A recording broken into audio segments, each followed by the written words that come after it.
UFC Fight Night, Corey Sandhagen versus Davison Figueiredo going down this Saturday, May 3rd, and it's going to be a good fight card. I'm looking forward to breaking it down, but before we do that, let's look at the last week's results and the top 5 blocks of the night that we had. We took Evan Elders, we took Jocelyn Edwards, we took Jacqueline Almareem, we took Damon Blackshear, we took Ikram Ali Askarov, and we took Zhang Ming Yang. Now let's see how they did. Na festa do fim de semana, só rolê bom. Ela chega e desencana com passo bem solto, passo bem solto, passo bem solto. Na festa do fim de semana.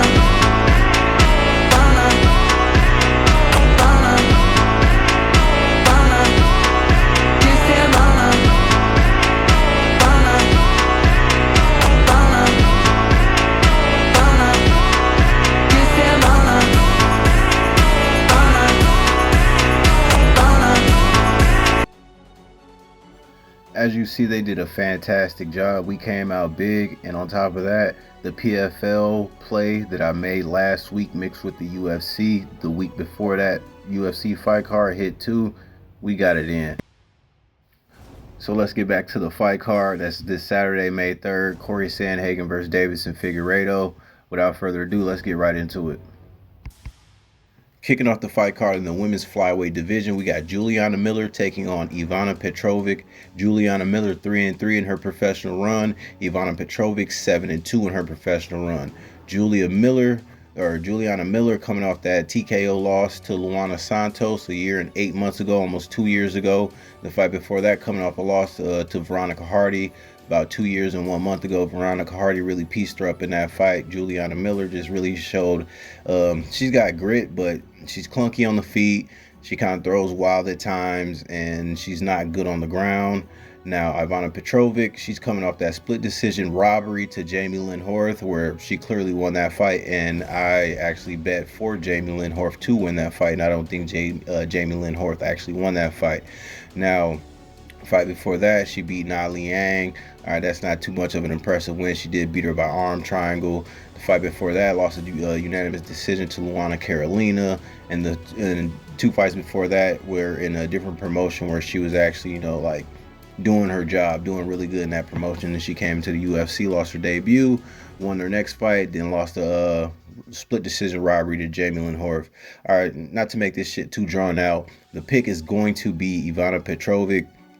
She's going to be the better fighter. She's more decorated when it comes to being, how can I say this? Not even just strategic, but professional. Juliana Miller, like I said, she kind of throws wild, a little clunky on the feet. She can't really defend the takedowns, but she does have a okay ground game. But Ivana Petrovic, she should just be good all around, everywhere, better on the ground. She can fight off submissions if Juliana Miller decides to throw up submissions. I can see Juliana Miller pressing the pace against her and getting taken down that way because she does like to come forward. She does like to throw hands. She throws wild at times, and I can see Ivana Petrovic exposing that aspect of her game by, ducking over a looping punch and getting a body lock takedown, or ducking over a looping punch, getting a double leg takedown or a single leg takedown, and just garnering ground control that way and racking up points in the judges' eyes and on the judges' scorecards. So I think Ivana Petrovic does win this fight by more than likely a unanimous decision. Nothing too crazy. On to the next one. The next fight on the card is in the men's heavyweight division. We got Thomas Peterson taking on Dontel Mays. And let's just go ahead and make this one pretty quick. Thomas Peterson coming off a loss to Shamil Gaziev by round, I don't know if it was maybe round 1 TKO. I can't remember, round 1 knockout or something like that. Shamil Gaziev got hella power in his hand. He literally got like the power of death in his hands, and he's a big fucking dude, so he hits pretty hard. Dontel Mays did take Shamil Gaziev to a unanimous decision where Dontel Mays lost that fight, but we don't, really go ahead and, compare the two because, styles make fights and whatnot. But Dontel Mays, after that loss to Shamil Gaziev, lost to Walter Walker by a quick first round submission. Walter Walker just hunted him down, out wrestled him, and that's the thing with Dontel Mays. You can out wrestle him. He has okay stand up. I mean, like, he has a knockout win over Andre Arlovsky like a year ago, but that's old man Arlovsky. Like, most of these heavyweights, if they're going to be something in the UFC, should be knocking out Andre Arlovsky. So we're not even going to rate that too high on the wow scale. Thomas Peterson will have like the better boxing. Dontel Mays probably have a slight advantage in power, but Dontel Mays just has like questionable fight IQ. Very, I would just rate his stand-up like kind of subpar, sloppy at times. Not as going to be as crisp as Thomas Peterson, and Thomas Peterson will have the wrestling advantage if he needs to go down to that to that area in the game. I can see Thomas Peterson taking the fight to the ground, maybe not locking up a submission. Either way, the pick is going to be Thomas Peterson. Dontel Mays is just not very good. 11-8 in his professional career. Thomas Peterson 9-3. So yeah, Thomas Peterson is going to be the pick here. Next fight is in the men's bantamweight division. We got Gaston Bolanos taking on Quang Le. Gaston Bolanos 8-4 in his professional career. Quang Le 8-2 in his professional career. Gaston Bolanos, formerly in the Bellator, he went like I think he was like 1-2 or maybe 1-2 in Bellator. Lost his most recent fights were the Solo Hadley, where he lost a split decision, and then he won TKO over Daniel Carey. Then he makes it into the UFC, beats Aaron Phillips by unanimous decision. Not too much of an impressive win there, if you ask me. His next fight dropped it to Marcus McGee. Marcus McGee just pretty much outdid him, TKO'd him pretty quick. Then the fight after that, he won a unanimous decision to Cortavius Romeus, where you kind of expected Gaston Bolanos to do a little more, but even taking Cortavius Romeus to a decision, who was just recently cut by the UFC, you can't even rate that too high no more. Now Quang Le, on the other hand, he was 8-0 before he got into the UFC. Dropped back-to-back fights in the UFC. His debut was Chris Gutierrez, and then after Chris Gutierrez took on Long Zhao. Now, in my opinion, those two losses pretty high. Chris Gutierrez, we just seen him last week go ahead and make, I'm not gonna say light work of John Castaneda, but he outdid John Castaneda and won a split decision over John Castaneda. And then Long Zhao is a crafty veteran in the fight game with like 28-9 like type of record. So Long Zhao knocks him out in the third round. It was a slugfest up until then. Long Zhao was winning regardless. I had Quang Le on my slip at that time, and Quang Le got knocked out, so I was pretty upset about that. It is what it is. I believe Quang Le can have good amount of success on the feet in the boxing range against Gaston Bolanos. Gaston Bolanos is going to have the advantage with the kick speed. He's got snappier and faster kicks, but I believe Quang Le, if he needs to, he can take this fight down to the ground, because that's where we see Gaston Bolanos really struggle. It's on the ground against people who are better at grappling than him. Quang Le can crack on the feet too, though, so it's like if it's even on the feet, I see Quang Le wanting to go ahead and get his first UFC win and taking it down to the ground and grinding out probably a unanimous decision in that department. I do think this fight goes long. Quang Le is the underdog right now, Gaston Bolanos being the favorite. I just wasn't impressed by Gaston Bolanos' last few performances in the UFC whatsoever. Like I said, you go to that unanimous decision win over Cortavius Romeus, where Cortavius Romeus did have some success in that fight as well, and he just got cut from the promotion. So I was not too impressed with Gaston Bolanos, as much as I was impressed with him being in like other promotions, because I've been watching Gaston Bolanos for a while, since his Muay Thai and his kickboxing career, but I just don't rate him high as a mixed martial artist. So my pick is going to be the underdog, Quang Le. I think he could find success on the feet, and then if he needs to, he can get this fight down to the ground and go ahead and grind out a decision win over Gaston Bolanos. On to the next one. The next fight on the card is in the women's strawweight division. We got Marina Rodriguez taking on Jillian Roberts. Now, Marina Rodriguez, 17-5 in her professional career, back-to-back losses in the UFC. The most recent loss being about 6 months ago to Eisman Lucindo via split decision, where she was pretty much out wrestled in that aspect, and she couldn't really get her stand-up game really going. I mean, she's a very good stand-up fighter in this division, probably one of the best in this division. Like, she really do got hands. She's good in the clinch, good with her elbows, good with her knees. I mean, if you've seen her fight Michelle Watterson takes her down early in the first round. um, Marina Rodriguez pops back up, and she just pretty much beat the living hell out of Michelle Watterson. And I was pretty sad because I've been a big fan of Michelle Watterson for a long time, and I was hoping she pulled through. I believe was that her. I think that was Michelle Watterson's retirement fight too. I'm not too sure, but yeah, I believe Michelle Watterson hung it up after that. I mean, she was playing her retirement fight anyway. But the fight before that lost a split decision to Jessica Andrade. Jessica Andrade is, heavy hitter in the division. She's got power in her hands. And Marina Rodriguez, like, it was a pretty good back and forth war, but in the end, Jessica Andrade came out on top. So her most recent win was a year ago to Michelle Watterson. And then before that, lost back to back to Amanda Lemos by knockout, and then to Virna Jandiroba by unanimous decision. Virna Jandiroba, a very decorated wrestler. We just saw her pretty much make easy work of Yan Xiaonan. And what was that? Was that last fight card? No, it was a fight card before that, and it was a pay-per-view fight card. Yeah,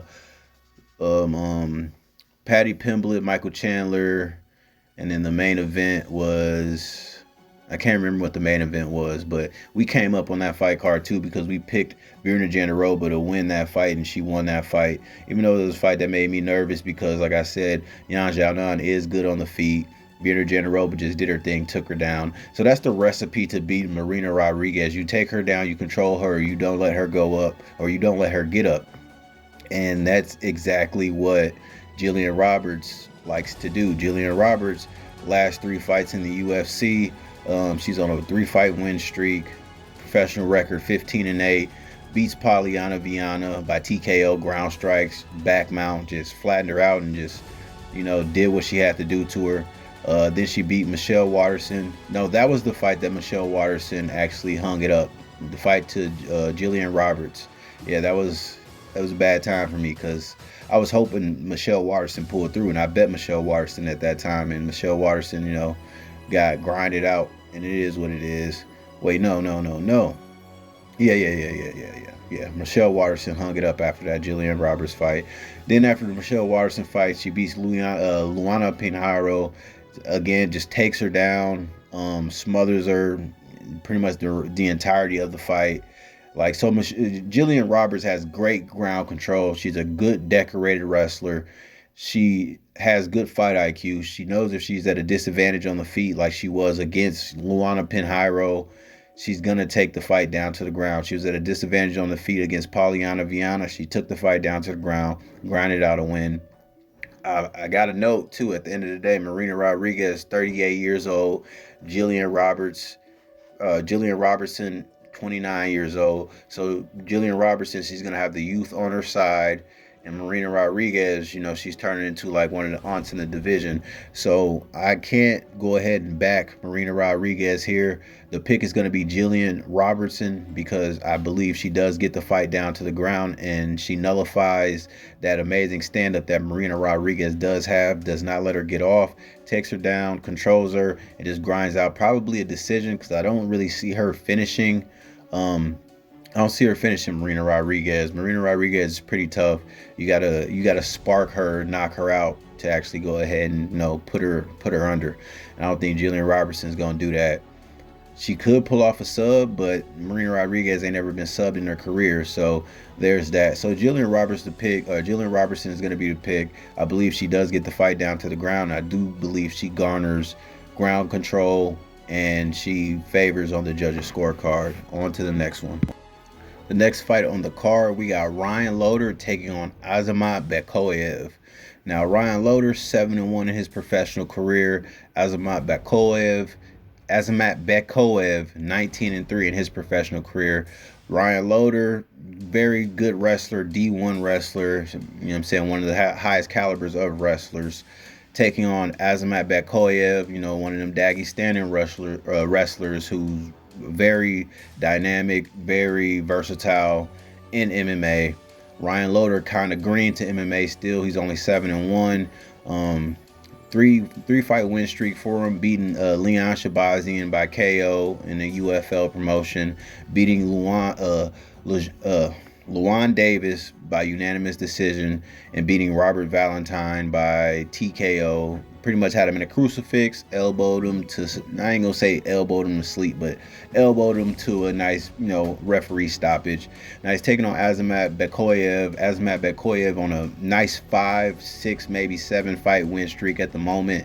He's been just, I ain't gonna say running through everybody because he does have decisions on his record, but he does have finishes too. He does have submissions too. He is a very good wrestler. Like I said, he's got that Dagestan Mother Russia blood in him, so he's going to be tricky on the mat. He's going to be unwilting.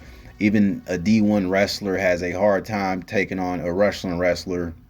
I don't know. It's just like, it is what it is with the American wrestling versus the Russian wrestling.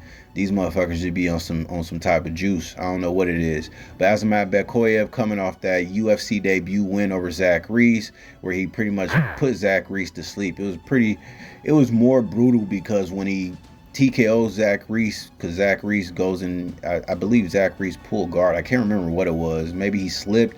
Anyway, Azamat Bekoev ends up on top and just starts raining down punches on him. And the referee just jumps in between them.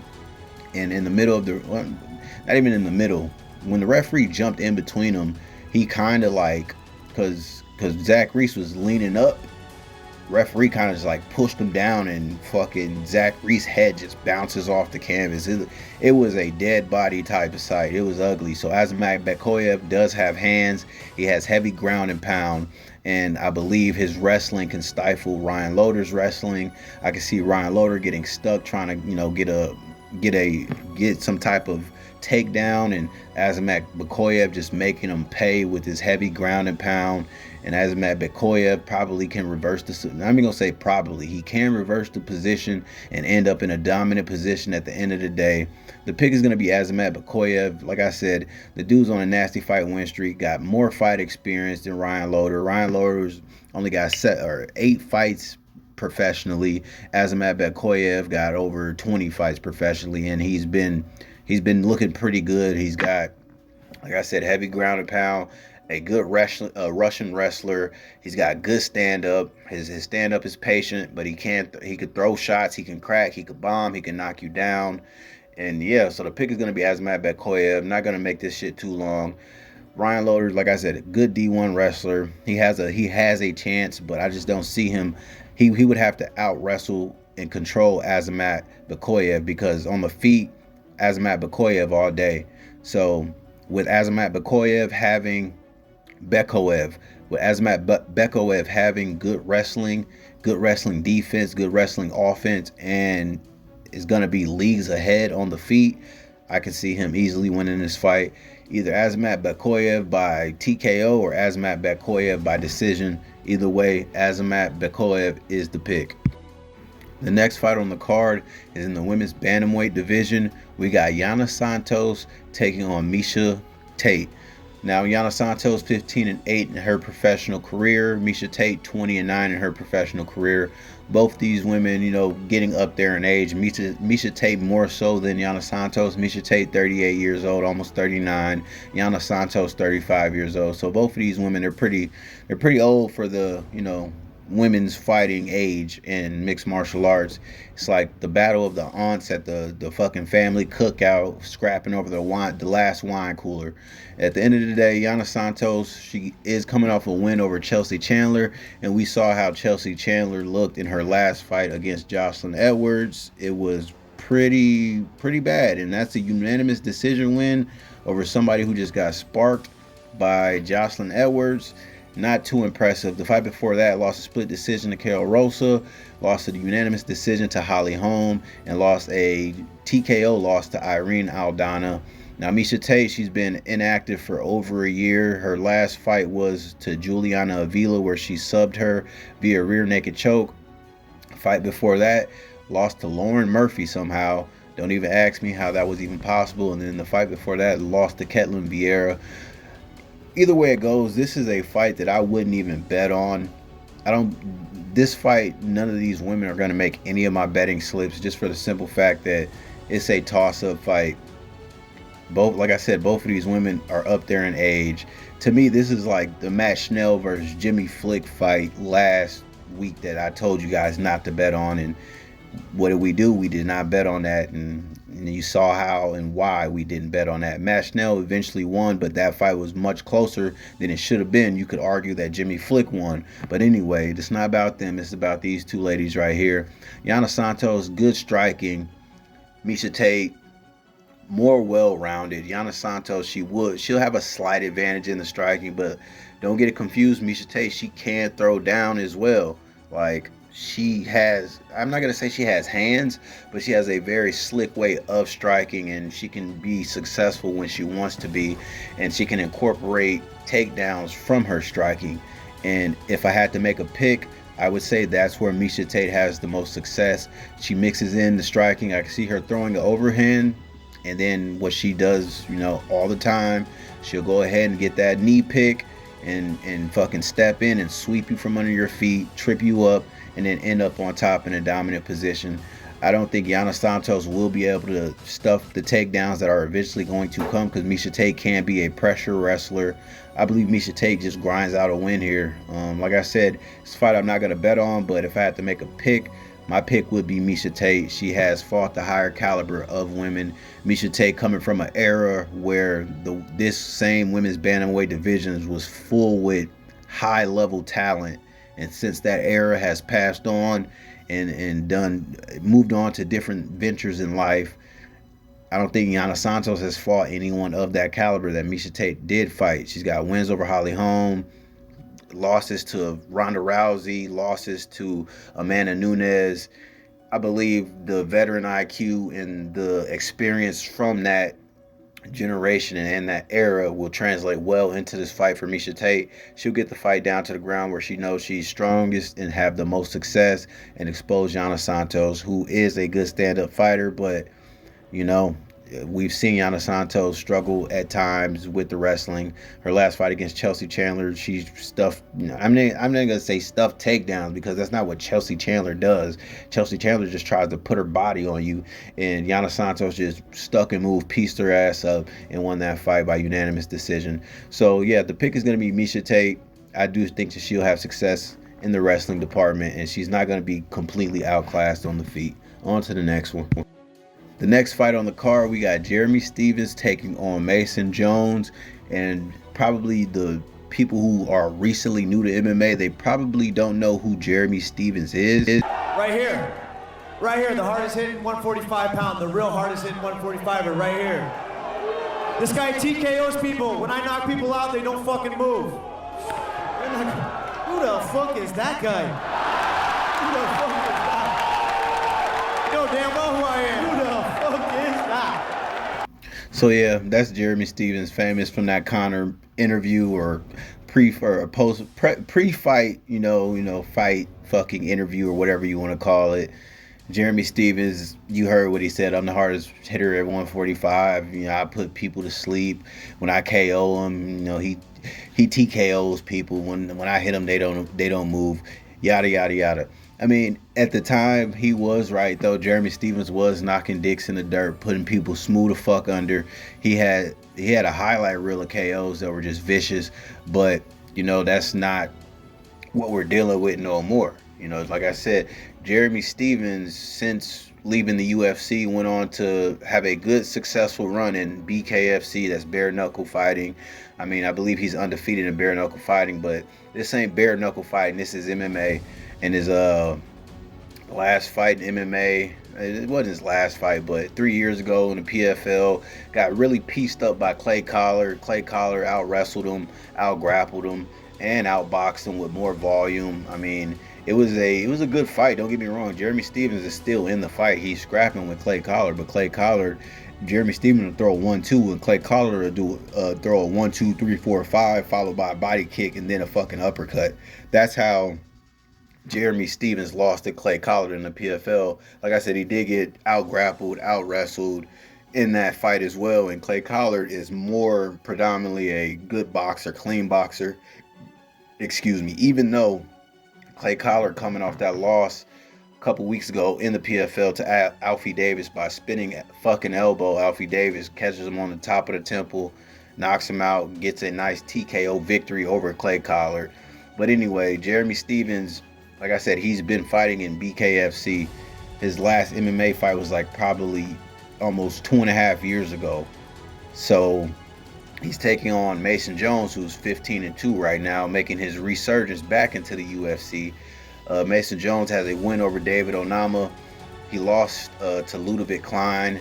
I can't remember who the other guy in the UFC that he lost to. Those were like two high-level fighters that he did end up losing to, and then he beat David Onama. You know what I'm saying, the fights before that. So he has good losses in the UFC. Since then has been on a 4-fight win streak in what is it, Cage Warriors. Yeah, he's been on a 4-fight win streak in Cage Warriors. I mean, Cage Warriors ain't nothing compared to the UFC, but it's just, you know, look, at the end of the day, Jeremy Stevens, 38 years old. Mason Jones, 30 years old. Jeremy Stevens, he does hit hard, but he's not going to be no bare knuckles. You know, it's going to be in 4-ounce gloves, and Mason Jones can crack too. I believe Mason Jones is just the better all-around mixed martial artist right now in this era. Jeremy Stevens, he's had his time. He's only coming back into the UFC because he's from Des Moines, so he's only under a 1-fight contract with the UFC, and that's just for this fight card. Mason Jones, like I said, making his resurgence into the UFC. 15-2, only 2 losses in his professional career are coming to high-level UFC fighters. So the pick is Mason Jones. He can stand, he can bang, he can grapple if he needs to, and he's just going to be the all-around, more well-rounded fighter. Jeremy Stevens probably will have a power advantage, but you know, Jeremy Stevens can get caught too. So I'm not just going to sit here and, you know, act like Jeremy Stevens has, you know, the touch of death. Still, I mean, he had the touch of death back when he was really knocking people the fuck out way back when, fucking probably five years ago. But that shit's changed since, you know, Father Time catches up with you. So the pick is going to be Mason Jones. I do believe the younger fighter does have good success in the stand-up department, and I do believe the younger fighter has good success in the wrestling department, out grappling Jeremy Stevens. Because like I said, if Clay Collar's out grappling you, you know what I'm saying, 3 years ago, and yeah, I just don't see Jeremy Stevens getting this fight down to the ground, because he's not going to try to wrestle Mason Jones. He's going to try to take his head off, and Mason Jones, he can crack too, and he's got wrestling on his side. So on to the next one. The next fight on the card, we got Cameron Smotherman taking on Surrey City. Cameron Smotherman, 12-4 in his professional career. Surrey City, 11-2 in his professional career. Cameron Smotherman on a 4-fight win streak. Surrey City, he just won his last fight. Well, he didn't actually win that last fight to Garrett Armfield. Garrett Armfield clearly won that fight. I even bet for Surrey City to win, and when the fight went to a decision, I stood up and I walked away. I said, this motherfucker just blew my parlay. And to my surprise, to my shock, I came back downstairs and they're raising fucking Surrey City's hand. I mean, cool, I'll take that win, but at the end of the day, I know for a fact Garrett Armfield won that fight. So we're just gonna say he lost 2 back-to-back fights in the UFC. He's coming off that Contender Series win to Ramon Tavares, where he TKO'd Ramon Tavares. You know, it is what it is. And then he gets into the UFC, gets Ramon Tavares again, loses a split decision to Ramon Tavares, and then he fights Garrett Armfield, where he clearly lost that fight by the grace of the parlay gods. Shit, he won. You know, I'm happy, but you know what I'm saying, because that hit the bank account. But me watching that fight, I could not successfully say or confidently say that he won that fight. I don't understand how he got the fight, but it is what it is. He was outstruck in that fight. I believe he got out wrestled a couple of times too. It is just, it's UFC sometimes. Sometimes the judging is atrocious. Now he's taking on Cameron Smotherman. God damn, I want to keep calling this dude Kevin. Anyway, Cameron Smotherman, 4-fight win streak. 3 fights coming out of the promotion called Fury, where he TKO knocked out Mondo Gutierrez, a former UFC bantamweight, knocks out or wins a split decision over Ryan Coos, and then he knocks out Ryan Mandala. Yeah, knocks out Ryan Mandala. That's who it is. Or no, that was actually fuck.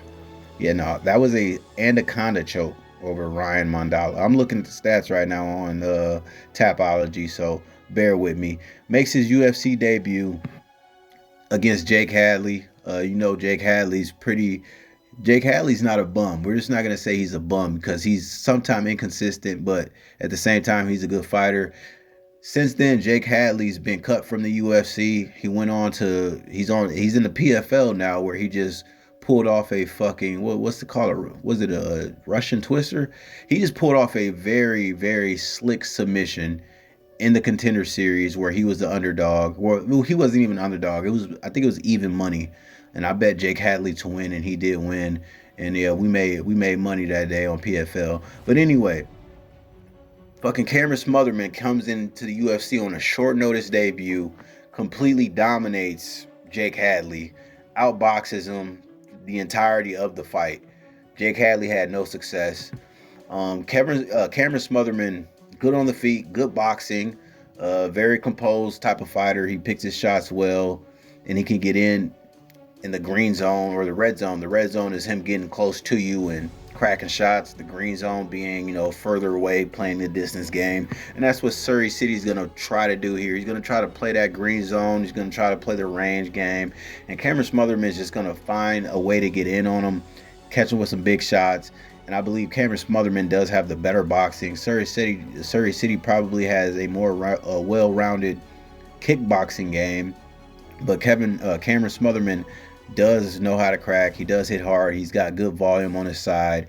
And I have not been impressed whatsoever with Surrey City. I'm sorry he came into the UFC as a hyped up prospect, and I have not been impressed. Like I said, he lost that last fight to Garrett Armfield, and he got gifted a split decision. Don't know how, don't know why, but I'm going to take Cameron Smotherman. He's the underdog here in this fight. I do think that he outpoints Surrey City if he does not knock Surrey City the fuck out, because Cameron Smotherman does have hands, but I can see Cameron Smotherman winning a majority decision, if not a split decision. On to the next one.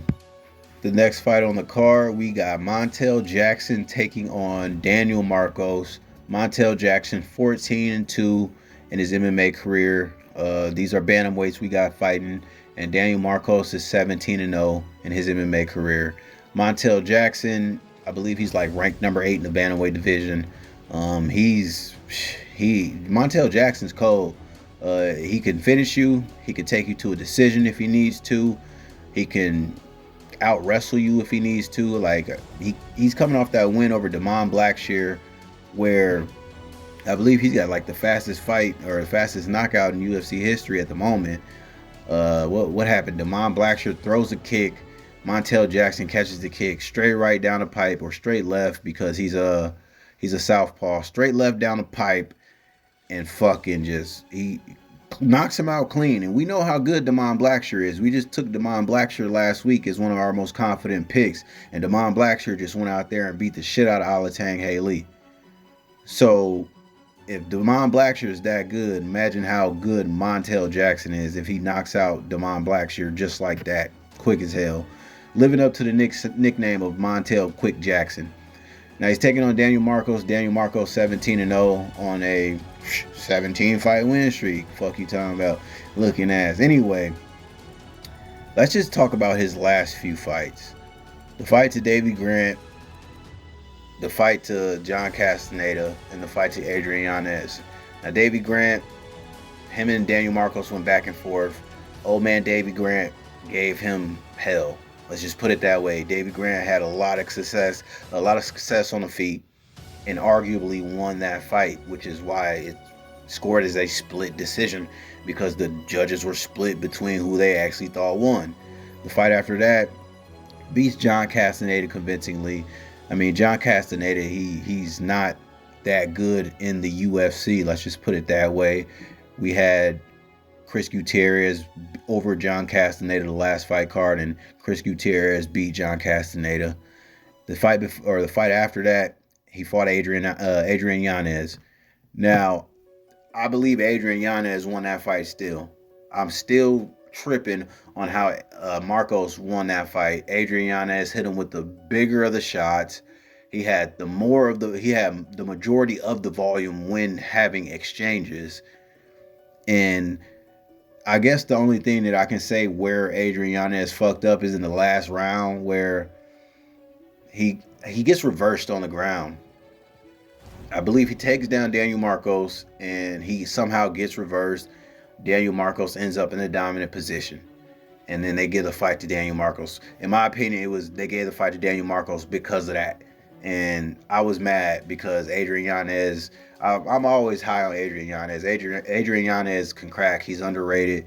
The man got hands, and he's a good fighter in the bantamweight division. Now, Montel Jackson starches people cold, has unanimous decision wins, but that fucking starching of Damon Blackshear, that's quality right there. Knocked out Mario Batista, quality right there. So Montel Jackson is the favorite. Daniel Marcos is the underdog. I do believe Daniel Marcos can have some success on the feet, but I believe if Montel Jackson has to mix it up, he can mix it up. He can go to the wrestling. He can press him against the cage if he needs to, out grapple him. And then on top of that, he's going to have the power advantage. I mean, Montel Jackson I don't know. He got some crazy power for the weight division. So my pick is going to be Montel Jackson. I think he's the better fighter. Daniel Marcos, he is orthodox fighting a southpaw. Daniel Marcos loves to throw that low leg kick, that calf kick.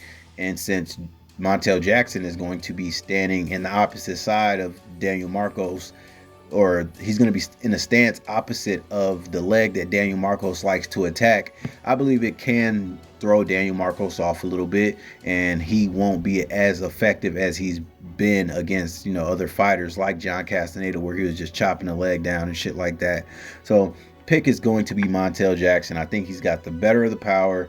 He's more well-rounded when it comes to MMA. Daniel Marcos is clean on the feet, don't get me wrong, but you can take Daniel Marcos down if you truly need to, and I believe Montel Jackson will be able to implement that into his game plan if he does not find a knockout. Both of these fighters can knock people out. They both knock people the fuck out. Daniel Marcos, since getting into the UFC, has been really more of a decision type of fighter, winning decisions, split decisions, unanimous decisions. Montel Jackson still shows that, he can knock people the fuck out if he don't go to a decision with him. So the pick is Montel Jackson. My man's got hands. On to the next one. The next fight on the card is in the men's welterweight division. We got Santiago Ponzinibbio taking on Daniel Rodriguez. Santiago Ponzinibbio, 30-8 his professional career. Daniel Rodriguez, 18-5 in his professional career.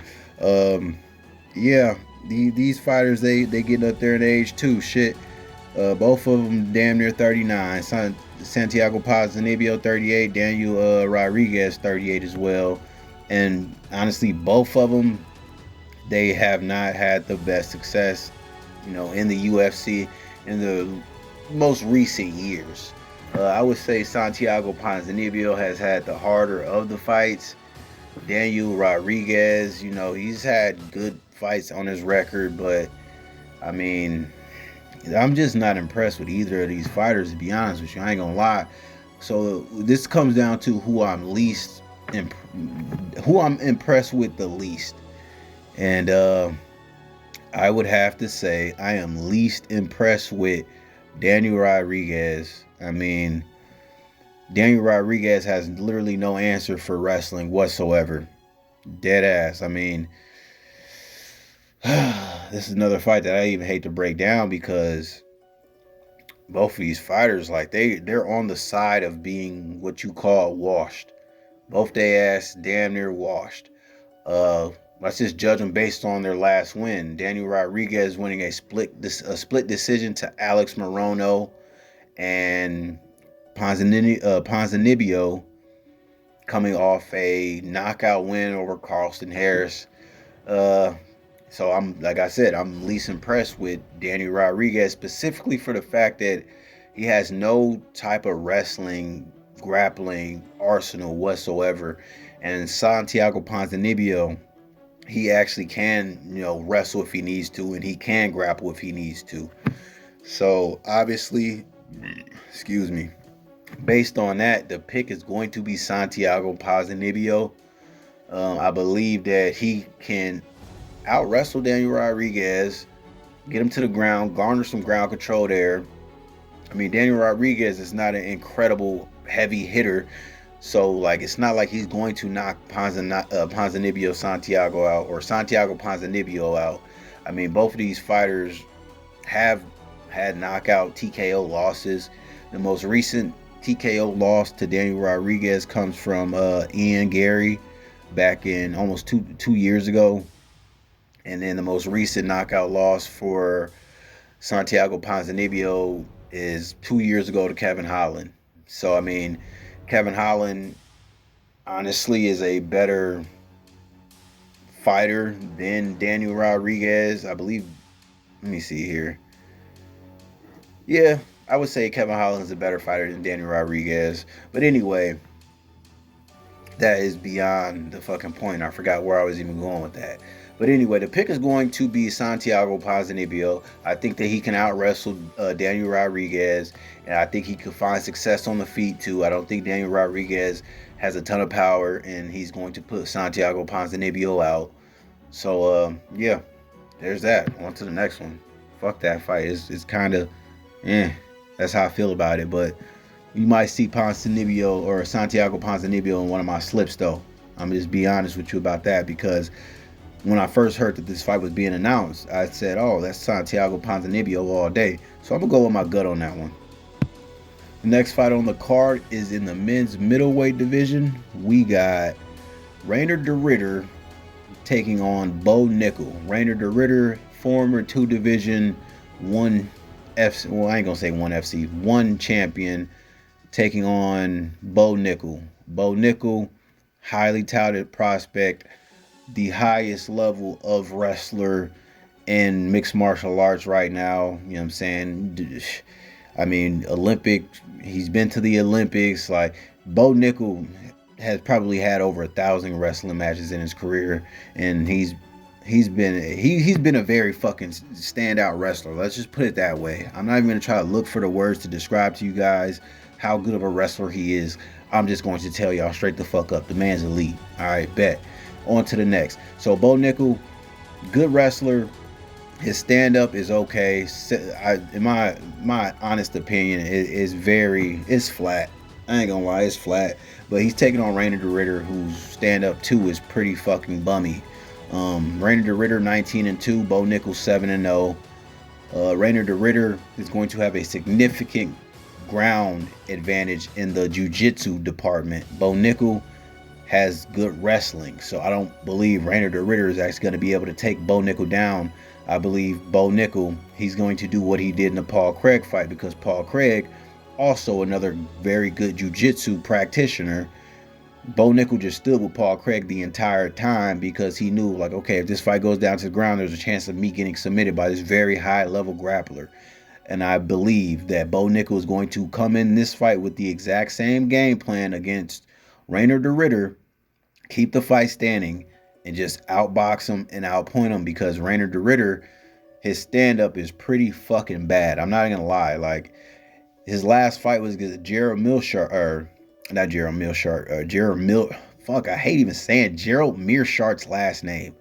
Anyway, his last fight for Rainer de Ridder, submission win over Kevin Holland. We all saw that coming. Anybody who picked Kevin Holland to win, knowing that Kevin Holland can't stuff takedowns from these bigger fucking middleweights. Kevin Holland is better at welterweight. Y'all should. Anyway, that's beyond the point. I'm not trying to go on no damn tangent here. Kevin Holland gets taken down by Rainer de Ritter, like we all knew that he would. Got submitted. Easy win for Rainer de Ritter. Rainer de Ritter, before that, takes on Gerald Meerschaert. Arm triangles Gerald Meerschaert. But Gerald Meerschaert, he had some success on the feet. You feel me? Like, Rainer de Ritter made Gerald Meerschaert look like Gerald Meerschaert is a great stand-up fighter, and that's just not the fucking case. Gerald Meerschaert is okay with stand-up. I'm done saying Gerald Meerschaert's fucking name. I just hate having to have that name come out of my mouth. It's not because I don't like him. It's because I get tongue-tied even trying to say that shit. So his last opponent being GM3, that's what they call him. They call him GM3. GM3 had good success on the feet, but GM3 is more predominantly a jiu-jitsu practitioner, just like Rainer de Ritter. Rainer de Ritter took him down to the ground, arm triangled him. But like I said, the stand-up from Rainer de Ritter is where I was just like, okay, bro, like, your stand-up is garbage. Like, you ass. And then, you know, you look at Bo Nickal's last fight with Paul Craig. Bo Nickal is so fucking one-dimensional with his stand-up. All he does is throw like overhands. Throw a jab. You know, he'll throw certain amount of leg kicks. He'll try to throw a high kick. He will throw a high kick. But then he'll just throw the same looping overhand. Like, Bo Nickal needs to work more on his boxing, because at the end of the day, like, he leaves his head right there on the center line. He throws a looping overhand and his head's just right there for the hitting. And the whole time when he's fighting against Paul Craig, I'm just thinking, like, man, if Paul Craig was actually a good counter striker, he would fuck Bo Nickal up, because every time Bo Nickal darts in to throw an overhand or a jab to the body, his whole fucking head, neck, and chin are just exposed.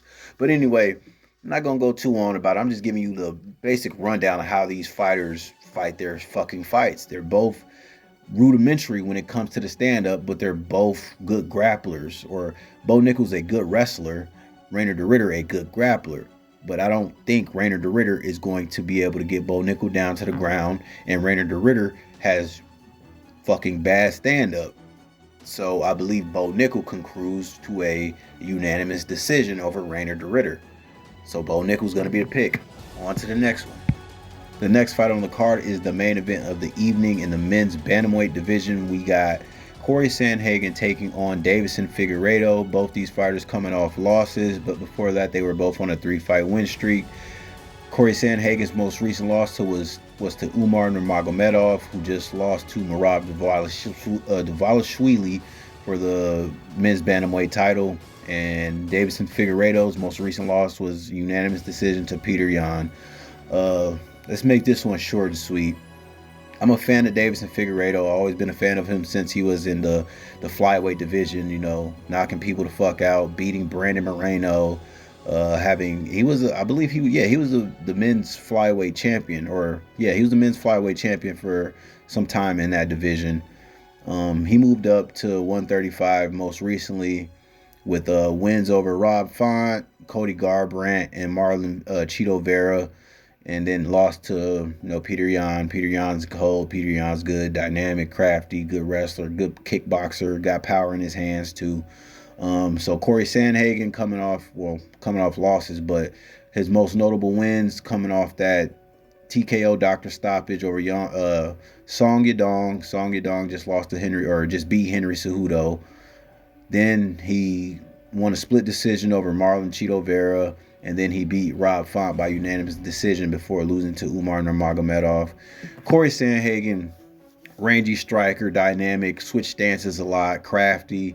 He could throw elbows, he could throw knees. If he has to go down, or if he has to shoot in for takedowns like he did against Song Yadong, he can.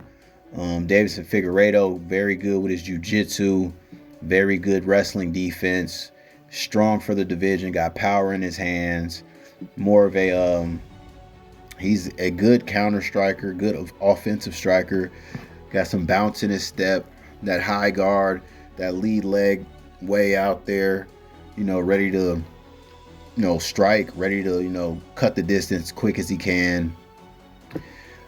At the end of the day, I believe Corey Sandhagen is just more dynamic. Corey Sandhagen is going to be switching stances a lot, seeing the reads that Deiveson Figueiredo has, and it's going to be a good back and forth fight. It's going to go the distance. I can see both these fighters having success. I could see Deiveson Figueiredo winning.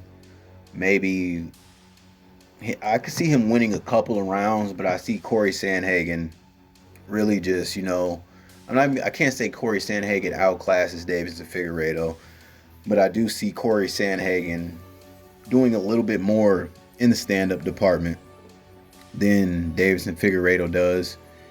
I mean, there's a chance for Deiveson Figueiredo to get this fight down to the ground, but with Corey Sandhagen being damn near 6 feet tall and Deiveson Figueiredo being 5'5", it'll be a little bit harder for Deiveson Figueiredo to land those takedowns. So I think Corey Sandhagen just kind of outpoints him on the feet, cruises to a, unanimous decision victory, and that's really it. That's the pick. Like I said, I'm a fan of Deiveson Figueiredo, but Corey Sandhagen's a, good step up in competition in the men's bantamweight division. And I can see Corey Sandhagen having a lot of success on the feet, really just outpointing him. I'm not even going to say just outclassing him. Corey Sandhagen, like I said, he's dynamic. He switches stances a lot. And I believe he can kind of confuse Deiveson Figueiredo in that department and win a unanimous decision win. So the pick is Corey Sandhagen. I'm more of a fan of Deiveson Figueiredo, so I'm giving you the game right here. I'm giving you the truth of what my reads are on MMA, and I think Corey Sandhagen is just the better all-around mixed martial artist, and I don't believe Deiveson Figueiredo is going to be able to take him down and really impose his will and get a submission on Corey Sandhagen. On to the next portion of the video, my top 5 locks of the night and the underdog opportunity. Without further ado, let's get right into it. Give me Ivana Petrovic. She's going to be the better all-around fighter, and she's going to have an advantage on the ground. Give me Thomas Peterson. He's going to have a better striking, and he's going to have a ground advantage. Give me Jillian Robertson. She's going to have a ground advantage, and a significant one at that. Give me Montel Jackson. He's going to have an advantage in the power and an advantage in the grappling department. And go ahead and give me Corey Sandhagen. He's just going to be the more dynamic, more rangy, and pick his shots type of fighter in this fight.